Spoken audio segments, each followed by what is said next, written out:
جذباتی لوگ ہیں جو یہ باتیں کر رہے ہیں کہ نماز سے تو مصیبت ٹلتی ہے، تو نبی کے سمجھ میں یہ بات کیوں نہیں آئی؟ آپ نے صحابہ کو حکم دیتے کھڑے ہو باجماعت نماز پڑھو، تیر آئیں گے دیکھا جائے گا، شہید ہو جائیں کوئی مسئلہ نہیں، نماز پڑھ کے دعا مانگیں گے سب سیٹ ہو جائے گا۔ او بھائی اسباب یہ کہتے ہیں کہ تیر جب آتا ہے نا، گولی جب آتی ہے تو وہ نمازی اور روزے دار اور بے نمازی میں فرق نہیں کرتی۔ آپ نمازی کے یہاں رکھ کے بندوق چلائیں گے وہ بھی مرے گا، چرسی کے رکھ کے چلائیں گے وہ بھی مرے گا، یہ گراؤنڈ ریئلٹی ہے۔ اسی وجہ سے تو نبی نے حکم دیا کہ جب نماز میں سانپ نظر آئے تو نماز توڑ کے سانپ کو مار دو، یہ صحیح حدیث ہے۔ یہ تھوڑی حکم دیا کہ نماز میں سانپ نظر آئے تو کوئی بات نہیں، تمہارا بھی اللہ سے کنیکشن ہے اور نماز بلاؤں کو ٹالتی ہے، تو یہ سانپ کیا بلا، یہ خود ہی ٹل جائے گی، تم نماز نہیں چھوڑنا، بلکہ حکم دیا نماز چھوڑو پہلے سانپ کو مارو۔ کیا مذہب کا بھائی کیا تصور پیش کیا جا رہا ہے؟ یہ جنونی قسم کے جو لوگ ہیں، کیوں مذہب کا بیڑا غرق کر رہے ہو، کیوں لوگوں کو برباد کر رہے ہو مذہب کے نام پہ؟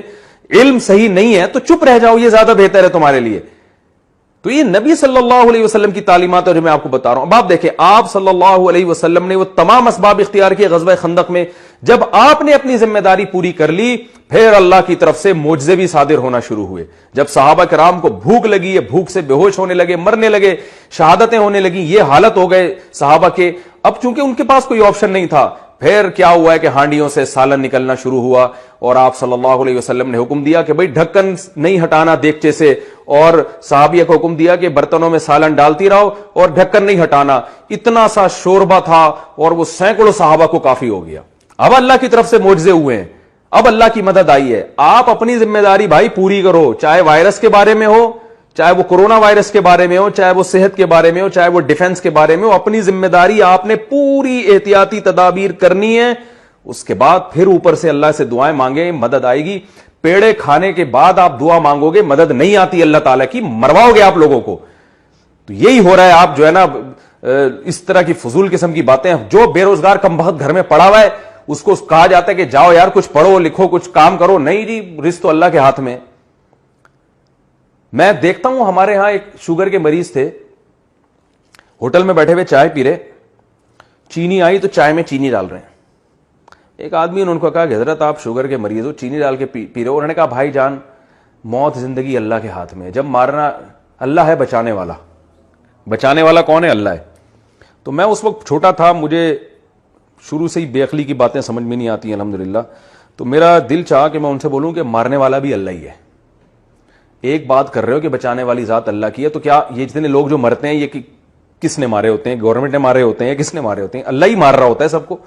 تو جو بچانے والا ہے وہ بھی اللہ ہے اور مارنے والا بھی اللہ ہے، اور اللہ کا قانون یہ ہے کہ جو کوشش کرتا ہے اکثر اس کو بچا لیا جاتا ہے، جو کوشش نہیں کرتا وہ اکثر مر جاتے ہیں۔